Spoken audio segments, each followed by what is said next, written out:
Syrian refugee Mohammed Sheikh fled Aleppo with his wife and 2 children in 2016. They settled in Istanbul and had 2 more children.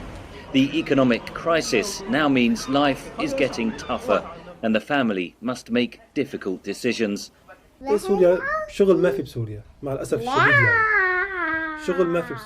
I will go to Syria if I have to go, but there is no work there and the living conditions are very difficult there.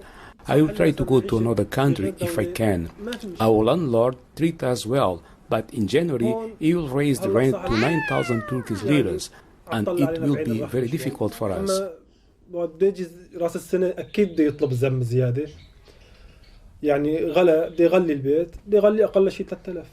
Inflation in Turkey hit 85% in October.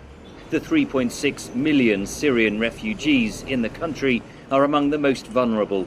The economic crisis has also turned some Turkish people against the refugees. My Turkish colleagues at work say, "Why did you come here? Because of you, rents went up, food prices went up, and making a living became difficult. Many Syrians are facing such things here."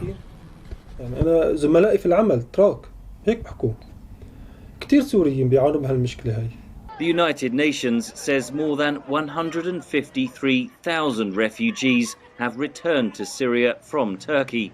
The Turkish government claims the number is closer to 500,000. In May, Turkish President Recep Tayyip Erdogan pledged to send back 1 million refugees.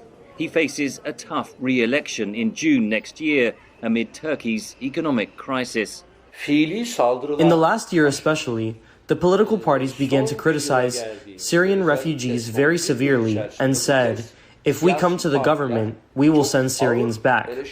The big majority of Syrians are working, even with a little salary.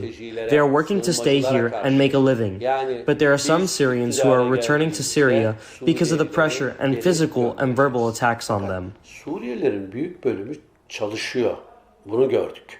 Yani ucuz da olsa aldığı maaş muhakkak çalışıyor. Burada kalmak, geçimini sürdürmek için. Fakat dönenler de var. Yani tabii bu baskılar, fiziki, sözlü saldırılar özellikle. Hussein Kablawi came to Istanbul from Syria in 2019 with his wife and 5 children. But the government this year suspended refugee registrations in 16 provinces, including Istanbul.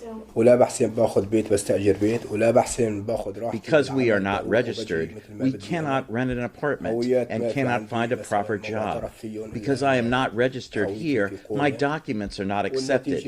My children cannot go to school. Kablawi's children fear going out on the street. If the police find out they are not registered, they worry they could be sent back to Syria. Like millions of Syrians, they face tough choices. To stay in Turkey, where life is getting tougher and society increasingly hostile. To return home to a country still ravaged by war. Or to try to reach Europe, a journey with multiple dangers and an unknown future. Henry Ridgwell for VOA News.